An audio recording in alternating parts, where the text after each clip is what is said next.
Hey, what's up everyone? Morey Croson here from the Performance Lab of California, and today we're going to be breaking down my running compared to Christian Coleman's.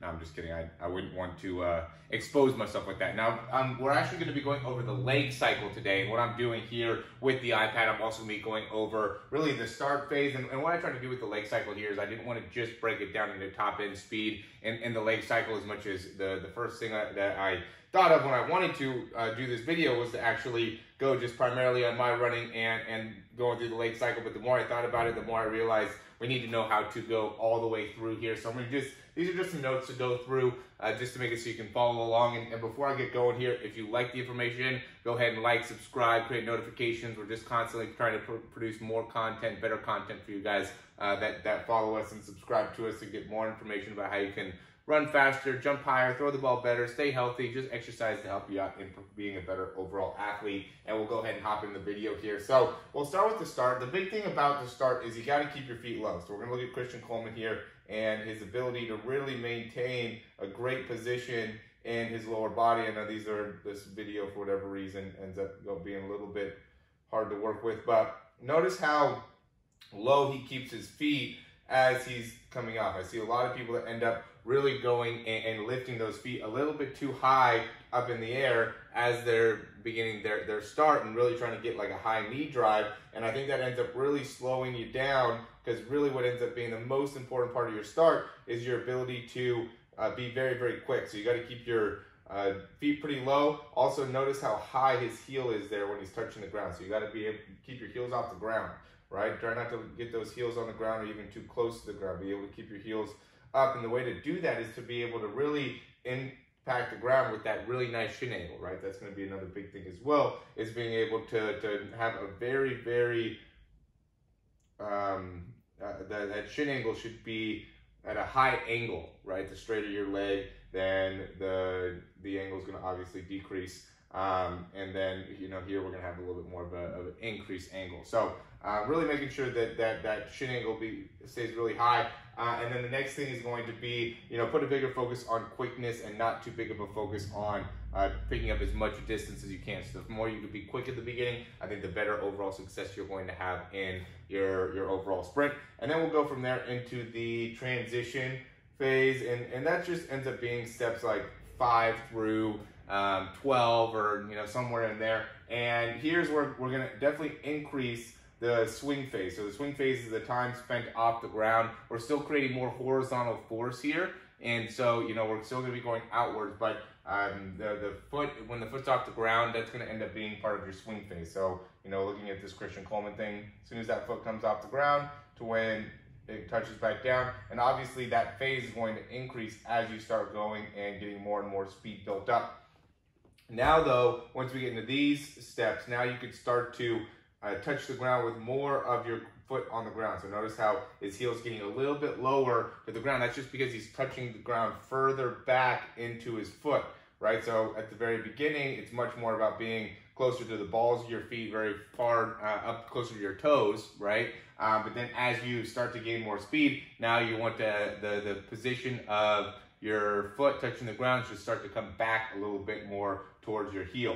Okay, the lengthen the leg motion will come from when you're pushing off the ground, really getting your heel up closer to your butt as you're pushing off the ground. That'll make it so now the leg motion is going to start to lengthen, which will get you in a position to be able to start to open up and extend your legs. So the big part that comes into play when it comes to opening up is actually your ability to push off the back leg. I know a lot of people really put an emphasis on extending with the knee and getting your foot out in front of you there, as if that's going to help in lengthening the stride, but really it comes with how well you're able to impact the ground. And that's really the big thing with the foot interaction as well. As much as we're going through this transition phase, there's going to be a change in how the foot touches the ground. And also, we want to keep as much similarities as we can, where the foot is impacting the ground as you're pulling your leg back underneath you. You don't want to end up going too much straight down the ground. What ends up happening is as people start to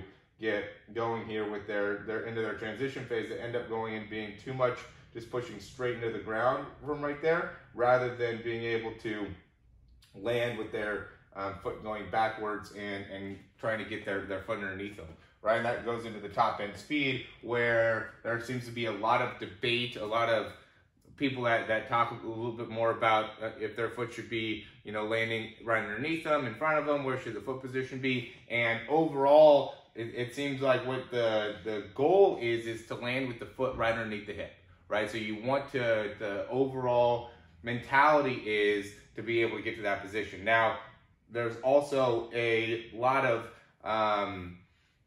doubt with that even being possible, right? I don't think that you could probably land exactly with your foot right underneath your hip. And really what it ends up being is your foot aligned with your head, right? Because your hip's going to end up being a little bit further behind in your overall anatomy, but your foot landing right underneath your head, I think, is a better way to overall break it down and make it so you can improve your leg cycle, is try to get to that position. Now, what goes into maximizing the leg cycle? So being able to really, as your foot touches the ground, being able to get your heel off the ground quickly, right? So we don't want to be too flat-footed for too long when our foot touches the ground. I think that's a good way to help you in getting your momentum to be coming back upwards, is if when your foot touches, you think about trying to get your heel back up to the ground as fast as you can, because that also creates a little bit more stability within the foot.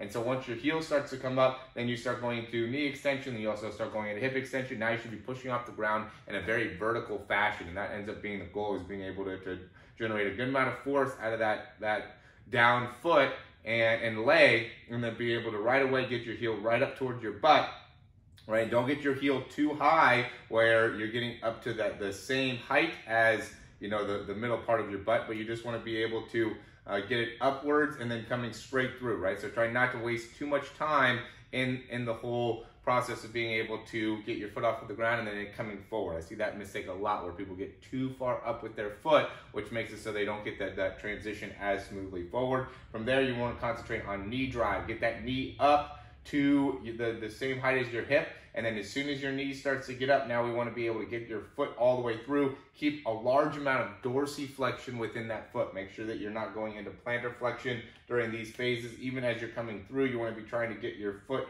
and toe up as soon as you can. I see that issue a lot too, where people get stuck in plantar flexion as they're going through this swing phase and bringing their foot through. You want to make sure to get right into dorsiflexion. And then once you get into a good amount of knee flexion, you're starting to create knee extension, right? Not getting into knee extension, but starting to create knee extension, right? Flexion.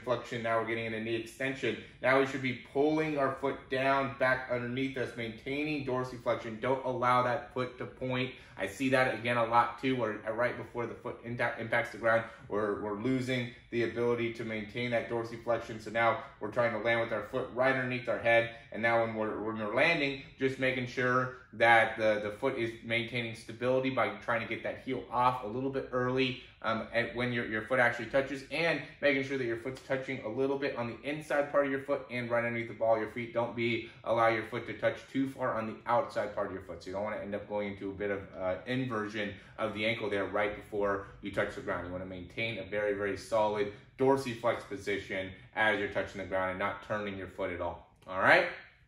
As always, let me know if you guys have any injury, or if you have any questions before I saw the injuries thing. One of the big things that I think are cause injuries is if we end up going and our feet are crossing coming across it all. So if our knees are coming across, if our feet are coming across, that ends up being a big reason for of problems, right, of injuries. And another big reason for injuries is if we're landing with our foot too far out in front of us and we're going through a rapid amount of knee flexion when landing. I just want to give you 3 quick tips, right? So if our knees are coming too far across, if our feet are flailing out as we push out, or if when landing we go into a large amount of knee flexion during that landing, those are going to put us at a big risk for potential injury. So if you watch yourself actually running, make sure that you don't have any of those issues, and you should be able to keep yourself more healthy. If you do have any of those issues, let us know. We'll be happy to give you some exercises and some information to be able to help you out. All right, as always, let me know if you have any questions. Now we'll actually wrap this up, and we have a lot of different cool things going on with, our free speed ebook. We have a free running mechanics guide. We also have breakdowns. We have different products with our breakdowns. So if you have any questions about any of those things, let us know. We want to be able to provide more value to you at the Performance Lab of California. I think we're doing a better job of doing that. So also, if you have any questions about any breakdowns or any recommendations for breakdowns or videos in the future, we'd be happy to be able to help you out. And as always, thanks for watching, and we'll talk to you soon.